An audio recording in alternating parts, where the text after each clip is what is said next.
Bismillahirrahmanirrahim. Alhamdulillahirabbil alamin wassalatu wassalamu ala rasulina Muhammadin wa ala alihi wa sahbihi ajma'in. Jadi kita ambil masa 10 minit untuk menceritakan tentang hikmah ataupun falsafah berpuasa dan juga solat tarawih. Bila sebut tentang hikmah berpuasa ini, yang pertama sekali untuk sukun nafs. Sukun nafs maksudnya untuk menenangkan jiwa, untuk sebagai ketenangan jiwa. Ulama-ulama kata bila mana kita berpuasa, jiwa kita akan tenang, diri kita akan tenang. Bila diri tenang, perut lapar, maka anggota-anggota lain pun akan tenang. Tetapi bila mana kita kenyang, bila perut kenyang, anggota lain akan lapar. Makna tangan nak buat dosa, kaki akan lapar nak buat dosa. Itulah antara hikmah kita berpuasa, mendapat ketenangan jiwa. Perkara yang kedua hikmah berpuasa adalah rahmah wal ataf alal masakin, untuk kita rasa rahmat, kasih sayang, kasihan belas kepada orang-orang miskin. Kerana bila kita rasa macam mana mereka lapar, kita akan cuba untuk bantu mereka. Kemudian perkara yang ketiga adalah muwafaqatul fuqara. Allah Ta'ala nak bagi tahu hikmah, jangan kamu sentiasa senang nak makan apa boleh, tetapi kamu rasa seperti mana orang-orang susah rasa. Baru kamu tahu bagaimana penderitaan yang mereka lalui selama ini. Kemudian perkara yang seterusnya adalah sifatul malaikah, sifat para malaikat. Bila sebut tentang sifat para malaikat, mereka tak makan, mereka tak minum. Sebab itu malaikat ini, mereka adalah la ya'sunallaha ma amarahum wa yaf'aluna ma yu'marun. Mereka tak derhaka kepada Allah, bahkan mereka melakukan apa yang Allah Ta'ala perintahkan kepada mereka. Jadi bila kita tak kita tidak makan, kita berpuasa, seolah-olah kita seperti malaikat. Sifat tu sifat seperti malaikat, tak makan. Bila sifat seperti malaikat tak makan, jadi seolah-olah kita akan banyak buat ibadat kepada Allah Subhanahu Wa Taala. Itulah antara hikmah kita disyariatkan berpuasa.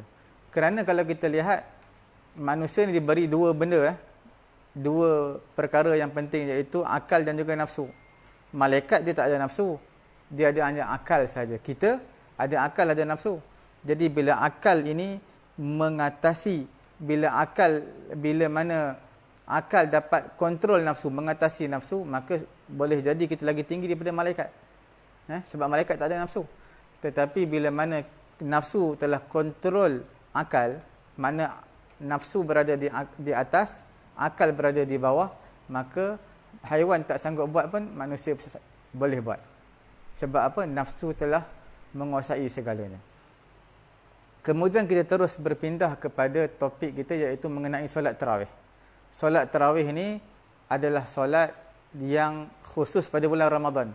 Siapa yang buat bukan pada bulan Ramadan, maka tidak sah.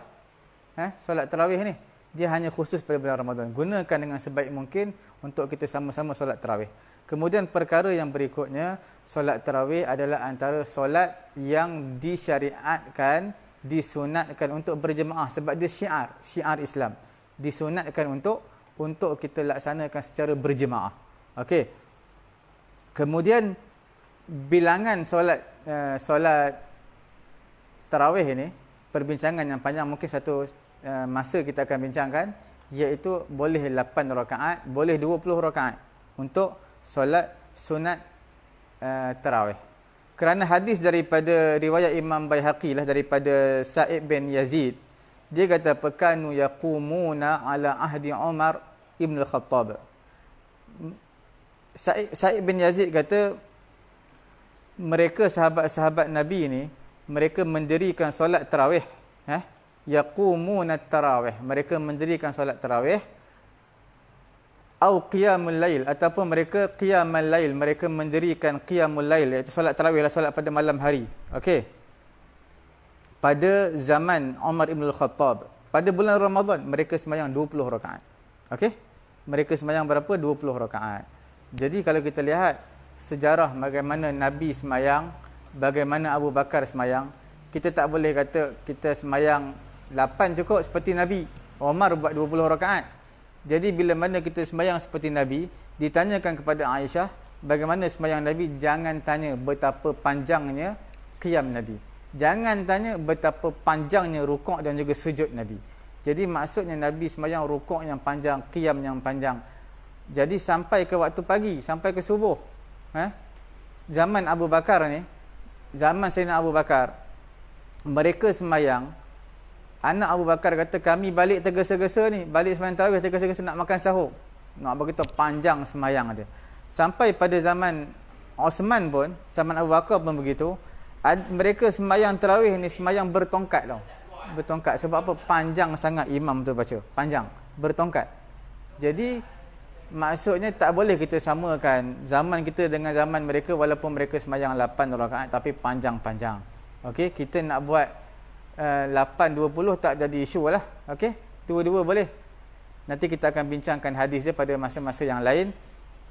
Cuma kita nak tekankan di sini, solat tarawih adalah solat yang disunatkan.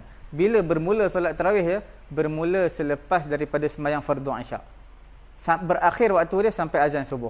Siapa nak sembahyang tarawih awal malam pun boleh, tengah malam pun boleh, akhir malam pun boleh. Tapi sembahyang tarawih sebelum sembahyang isyak maka tidak sah. Begitu juga sembahyang tarawih lepas sembahyang subuh tak sah. Okey, mana-mana boleh sembahyang, waktu dia sangat panjang, bukan lepas isyak saja, tengah malam pun boleh, sebelum subuh pun boleh. Jadi yang penting kita telah sembahyang fardu isyak. Walaupun tak sembahyang sunat ba'da isyak, walaupun tak sembahyang witir dan sebagainya, tak jadi masalah. Okey? Itu antara serba sedikit mengenai dengan solat sunat tarawih. Jadi bila solat sunat tarawih ini adalah solat yang Nabi buat, Abu Bakar buat, Omar buat, Khulafa' ar-Rasyidin buat. Jadi tak sepatutnya bagi kita meninggalkan solat sunat tarawih ni. Paling kurang buatlah, walaupun letih sangat, sakit sangat, buatlah walaupun 2 rakaat. Yang penting kita buat, hidupkan malam tarawih. Okey, mudah-mudahan Allah Subhanahu wa taala memberi kefahaman kepada kita insya-Allah.